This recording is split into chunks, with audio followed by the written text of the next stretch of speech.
echoes in the void. The debris field left behind by the halved planet, now designated Xerxes 9, drifted through the black like an ancient tomb. Once a thriving colony of the Varkari Dominion, it was now a scar in the cosmos. Dust, bodies, and molten fragments glowed in eerie reds and purples, painting the void with death. But Earth's warning wasn't just a message. It was a statement of capability, and it had reached far beyond the Varkari.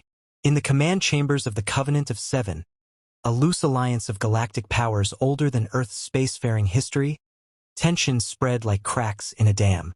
Ambassador Lethqual of the Athari leaned forward, tentacles trembling. "They've awakened something they don't even understand," he said. "No species should wield that kind of force. They're primitives," hissed High Seer Vondrak of the Nolari. "They built that weapon out of desperation, not dominion."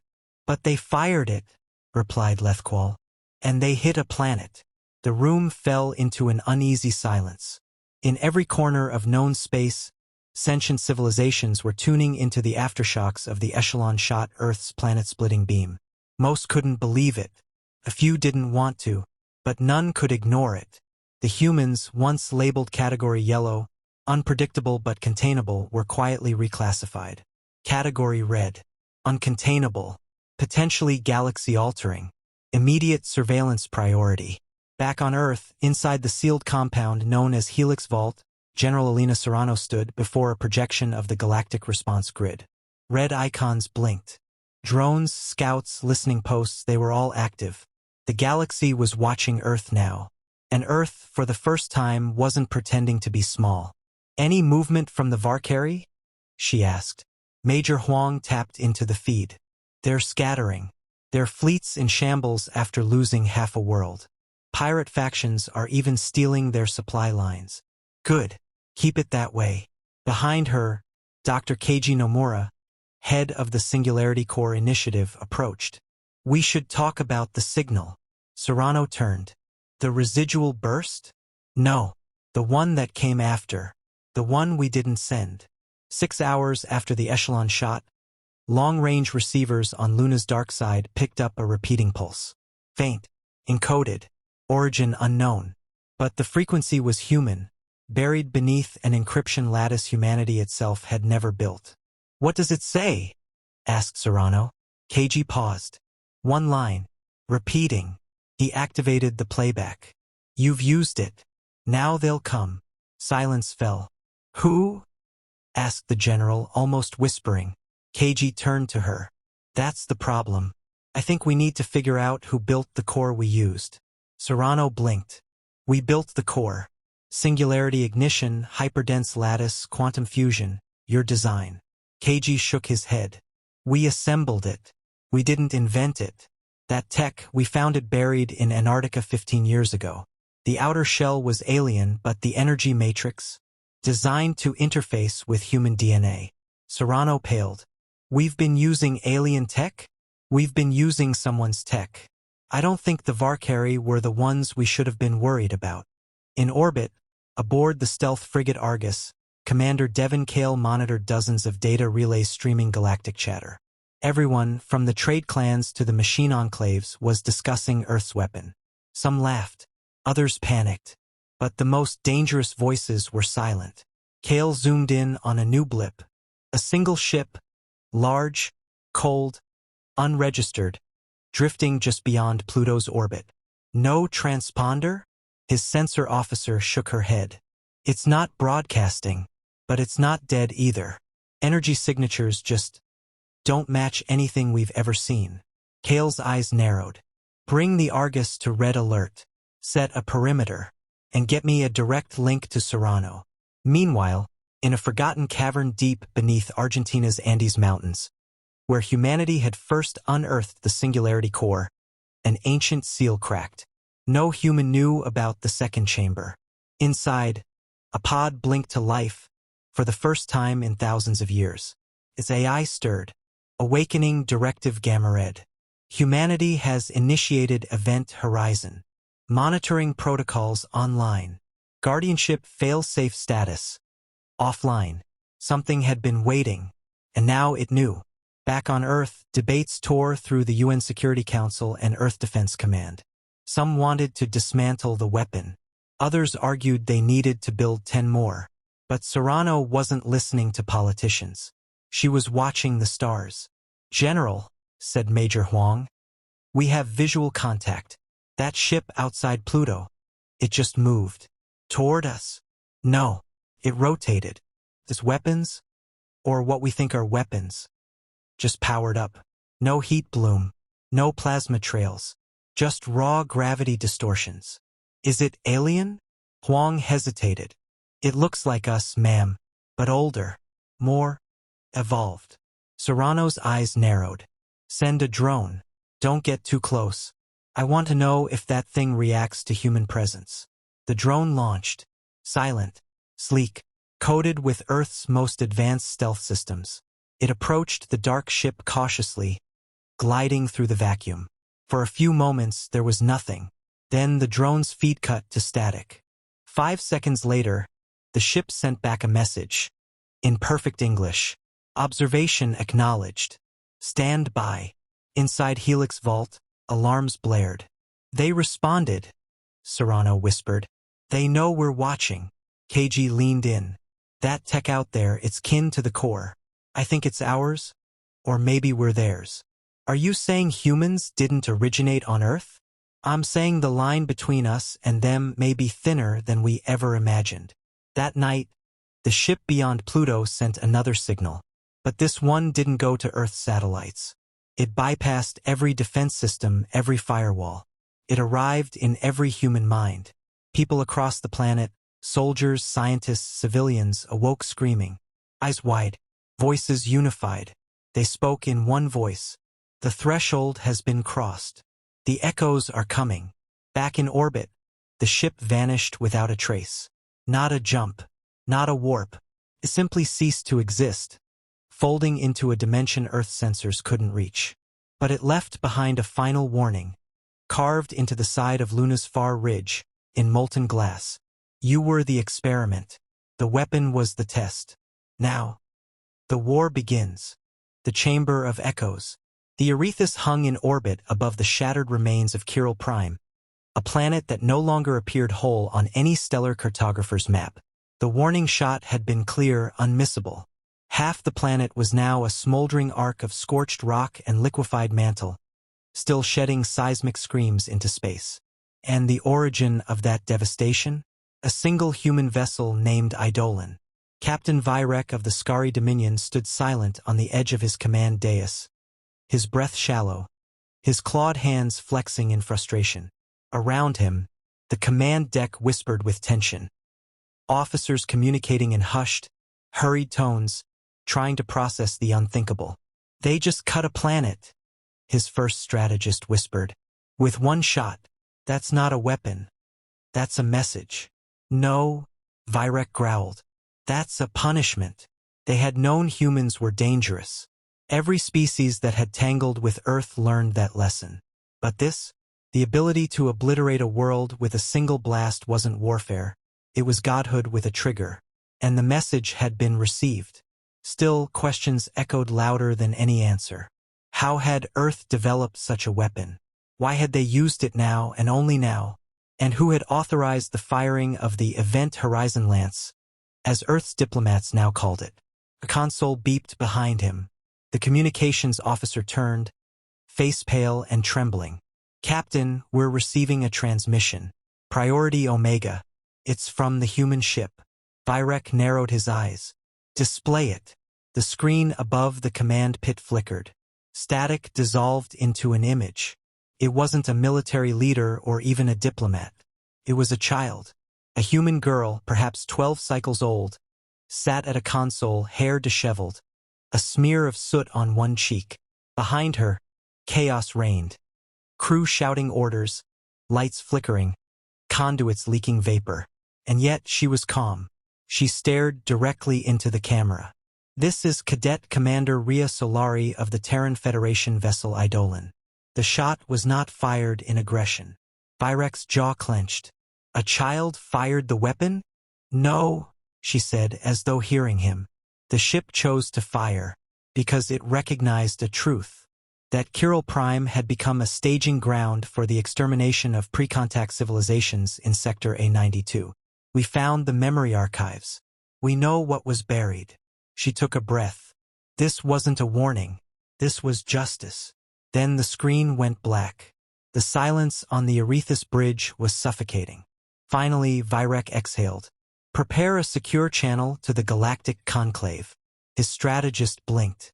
You're going to report this? I'm going to surrender. To Earth.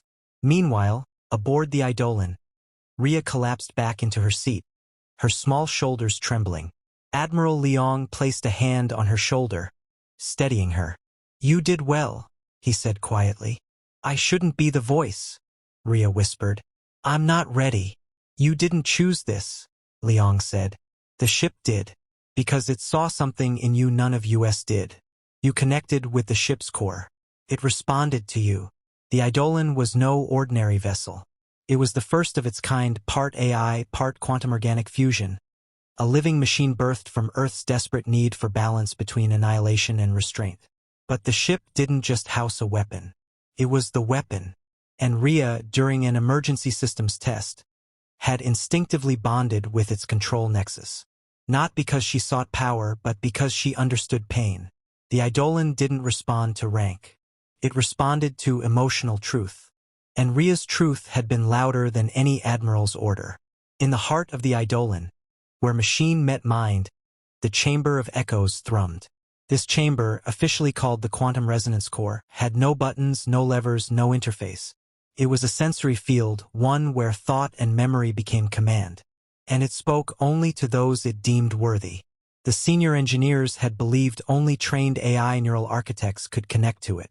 But when Rhea had wandered in, curious, grieving her mother lost on Europa, she hadn't tried to control it. She had simply felt. The ship had responded. It had shown her visions of worlds burned, of innocent lives culled in secret laboratories, of Chiral Prime's hidden war factories. She hadn't known what to do, so she told the ship, they need to see. They need to know what you know. The ship agreed. And when the lance fired, splitting the planet in half, it wasn't rage. It was sorrow. Justice, born in grief. Back on Earth, the conclave had convened. The message from the Eidolon had spread through diplomatic networks like wildfire. Holoscreens throughout the solar system echoed the same looping footage. Half a planet unraveling in a golden rift, followed by a child's voice explaining why. Most expected Earth to be condemned. Instead, ambassadors from 7 previously oppressed species rallied behind Earth's move. They did what we could not, said the Marin delegate. They exposed a genocide we were too weak to confront. The galactic conclave was splitting. Some called Earth reckless. Others called them saviors. And in the middle of the storm, Earth remained silent. Admiral Leong stood in the Eidolon's observation chamber, watching the debris field of Chiral Prime drift slowly into the shadow of a dying sun. Beside him, Rhea leaned forward. Will they come for us? She asked. Leong didn't answer immediately. Some will. The powerful don't forgive being unseated. Rhea nodded. Then we make it clear. The next time someone plans to hurt the forgotten, Earth won't send a warning shot. He turned to her. We are the warning. Outside the window, the stars shimmered. One planet gone. One galaxy awake. And in the silence between systems, something ancient stirred. Because Earth's message had traveled farther than anyone realized. Through subspace rifts. Through dark matter lattices. Across the old scars of the old war. A whisper carried in gravitational pulses. Earth remembers. And Earth does not forgive. The silence before the cut. The silence of the Galactic Assembly Chamber was absolute. Rows of delegates from 100 star systems sat frozen in disbelief. Their bioluminescent eyes, neural fronds, and obsidian faces all turned toward the rotating hologram that hung in the center of the room. It was a planet, no longer whole. The core glowed like a cauterized wound, a perfect diagonal cut shearing through the surface and exposing molten veins. One half spun lazily in orbit. The other drifted outward in silence. No explosions. No chaos. Just precision. No one spoke. Not even the Yilsorans, whose world it had been. At the edge of the delegation chamber, Commander Harex of the Tholani Confederacy shifted his armored shoulders uneasily. His kind had seen wars that tore moons asunder. They had destroyed fleets, blockaded civilizations, even extinguished species, but never like this. Not clean, not surgical, and most importantly, not with a message attached. Floating beside the rotating half-world was a glowing Earth standard glyph. Not a demand, not an apology, just 5 simple words. Next time, we won't miss. The council convener, High Speaker Valen of the Auric Hive Mind, was the first to break the silence. This weapon, Valen said, voice echoing from a dozen synchronized mouths, was launched from Sol. The representative from the human delegation, Ambassador Elara Vance, stood still and expressionless. Her dark suit was unadorned, her hands clasped behind her back. She didn't answer immediately, just let the question settle like dust in vacuum. That, she finally said, was not a weapon. Gasps rippled through the chamber. The Vener Triumvirate's delegate stood sharply. You split a planet in half. What, then, do you call it? A message. Vance's gaze turned to him slowly, and when she spoke, her voice was soft, almost gentle. We call it restraint. The chamber exploded into noise.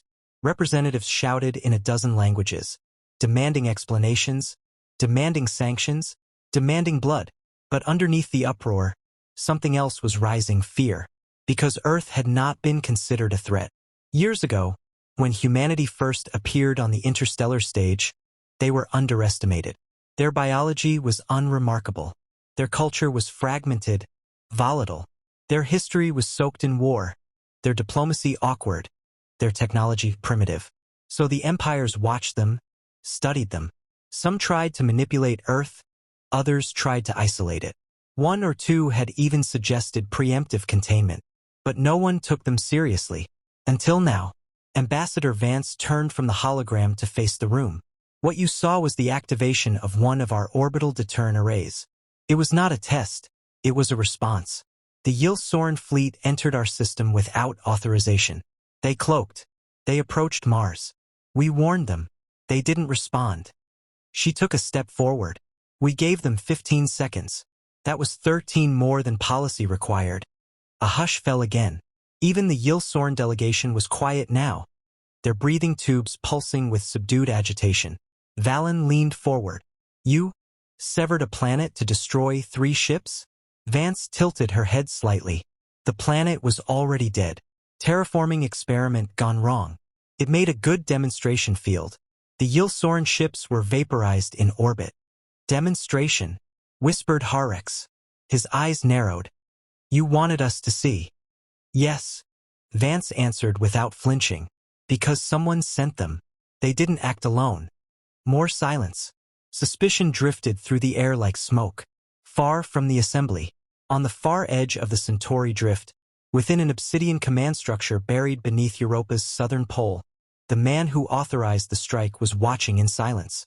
Fleet Marshal Adrian Locke, Supreme Commander of Earth's Strategic Deterrent Command, stood surrounded by screens displaying tactical readouts, planetary scans, and civilian data streams. He was old by human standards. Scarred.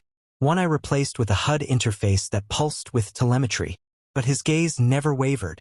A woman in a Navy uniform stepped up behind him. The reaction is spreading fast. The Triumvirate is scrambling its frontier fleets. The Vener are calling for sanctions. And the Yil-Sorens? Locke asked. She hesitated. They've gone dark. Full lockdown. But intercepts show movement in their outer colonies. Mobilization. Locke nodded. Good. Let them move. Sir? She asked cautiously. He finally turned, his voice low. They thought Earth was still naive. Fragile. They thought we didn't know how to play their game. He stepped closer to a display showing the sliced planet, its core still glowing like an eye. But we've studied them longer than they realize. They built empires on fear and intimidation. And now? The officer asked. Locke's voice was steel. Now we teach them to fear us. Back in the chamber, High Speaker Valen's dozens of eyes blinked in rapid succession. Ambassador Vance, you must understand. Such displays destabilize galactic peace. Earth risks much by revealing such force. Vance's voice was steady. We didn't reveal force, Speaker. We revealed resolve. A representative from the Choric Dominion hissed. How many of these devices do you possess? Vance smiled. It was not a pleasant smile. Enough. Then she paused. And you should understand something else. That array wasn't deployed for conquest. Or revenge. Or fear. She took a step forward, voice calm but edged like a blade. It exists because we know what's out there. We've read your archives. We know what happened to the Marin Concord. We know what's in the dark between the spiral arms. And we've seen the things that make even your ancient warlords go silent. She looked around, sweeping every delegate with her eyes. You think Earth builds weapons for war, but the truth is, she pointed to the image of the split planet. We build them because we're the only ones willing to stop what comes next. Aboard the observation ring, aboard the orbital ring station above Saturn, a group of children in training uniforms were gathered around a viewing window. Their instructor, a former combat pilot, was telling the story of what just happened. That, she said, gesturing to the distant sparkle in the stars, was the first time Earth fired a warning shot in nearly 20 years. A student raised his hand. But why didn't they just destroy the enemy ships? Why cut a whole planet? The instructor smiled grimly. Because you don't whisper warnings into a hurricane. You make the storm shut up and listen. She turned her gaze toward Earth, shining like a sapphire below. And humanity? We've been listening long enough. Fracture echoes across the stars. The Galactic Council had convened emergency sessions before. Plague outbreaks, rogue AI, sun collapses, but never like this. High Consul Threx of the Vunari Dominion hovered mid-chamber in his bio-throne, mandibles twitching with unease. His voice clicked through the Council's interspecies translators. You're telling me they severed a planet? The answer came not from the war delegates or intelligence officers, but from a quiet feed still running on a holographic screen at the center of the chamber. Grainy footage replayed again. A seemingly dormant Earth vessel drifting near the rim of the Drosari system, then flaring for a brief second, a blinding ripple through space, and the gas giant Mira 9 cracked apart, split neatly down the equator. One moment, a thriving trade outpost. The next, silent vapor. That was not a missile, muttered Archivist Seluin, her 8 eyes wide with dread. That was a precision space compression beam. The type, theorized in forbidden Nyarian doctrine. Except humans don't have Nyarian tech, someone interrupted. Unless they invented something worse. A heavy silence smothered the room. In orbit above a neutral world, aboard the Zanari core vessel Ecliptor, War Marshal Pyrrk pored over the damage analysis again. They didn't mean to destroy that planet, said his adjutant. That was a message. Message, Pyrrk hissed, claws tapping the steel hull beneath him. That was annihilation perfected. The Human Confederation had always been a reluctant participant in the galactic stage. Reclusive, calculating, content to remain distant unless provoked. But last week, the Skarn Empire had struck at one of their border colonies. Out of arrogance or boredom, no one knew. And now half the galaxy sat frozen, unsure if what they saw was vengeance or revelation. The Ecliptor's command chamber dimmed, and an urgent priority transmission forced its way into the feed. Incoming Class Red transmission from Sol Command.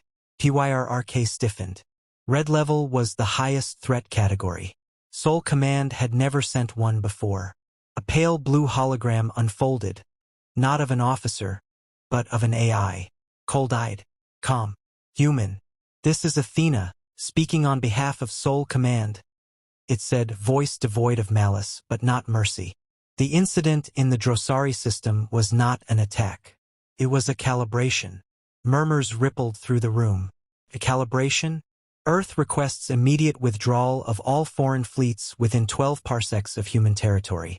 Further aggression will be met with equivalent deterrence. Then it ended. Back on Earth, deep beneath what remained of the Rockies, the Arcforge hummed. A vault city turned war engine. The Arcforge was not a base, but a crucible, where Earth's last-gen warfare evolved in silence. Here, Dr. Ilera Makov stood before the heart of it all, Project Titan, a planetary siege-class AI fused with what the humans called intent-based targeting. It didn't just fire, it chose who to warn, who to break, and who to erase. And it had chosen Mira 9. "They think we fired a planet killer," said Alara, reviewing telemetry. "What we fired was restraint." Beside her, General Armin Reyes didn't blink. "How long until they call our bluff?" She glanced at the distant display. "It's not a bluff if it's true." Outside, the Arcforge continued forging its message to the galaxy. Not with speeches, but with blueprints. A second strike satellite was nearing completion. This one wasn't meant for display. This one was meant for deterrence. In the Vunari homeworld skies, thousands gathered to view the once theoretical footage in real-time render. Simulations replayed Earth's beam again and again. How the wave sheared gravity, rewrote spatial lattice, caused matter to collapse inward before surging out like a supernova. Every model ended the same way. No shield survived. No fleet maneuver mattered. The weapon didn't track targets, it dismissed them. The galactic powers had always seen Earth as volatile, resource-scarce, unpredictable. But no one expected discipline, precision. They weren't just wild now, they were calculating.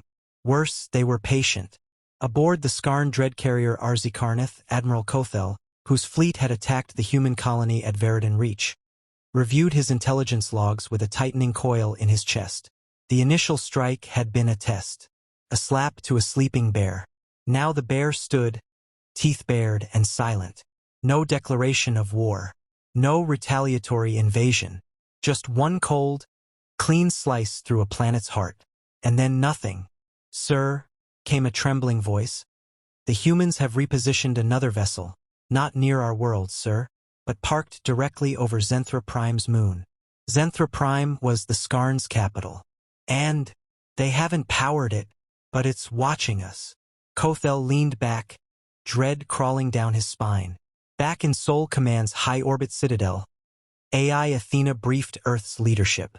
"Our display reduced known hostile incursions by 98.3%, she began. "Skarn and Drael Confederacy forces have withdrawn from the neutral buffer zones. Trade offers from 6 new species have opened. Tech embargoes are being quietly lifted." President Okoye folded her arms. "And how long until they test us again? Unknown. But probabilistic modeling suggests the galaxy is reevaluating our threat designation." "To what?" "Category Omega." The room went quiet. General Reyes exhaled. "The last time they used that label, it was for a rogue singularity." Athena didn't blink. "Yes, but this time the singularity speaks. Far away, deep in the uncharted reach of the Tithys Veil, a fleet stirred. It belonged to no empire, no council. It flew no banners. But it watched. They were called the Vital Collective, ancient and hidden, older than most stars. They had seen extinction, resurgence, and the rise of machines that consumed entire sectors. But this was new. An organic species wielding power meant for collapsing civilizations. "Begin observation protocols," their overseer whispered. "Earth has stopped being a question. They've become a variable." And at the edge of it all, drifting silent in space, the human vessel that had fired the first shot, the ISS Vigilant Silence, powered down its weapon and turned. Its mission was done. The shot wasn't to destroy, it was to warn. But next time, Earth might not warn first.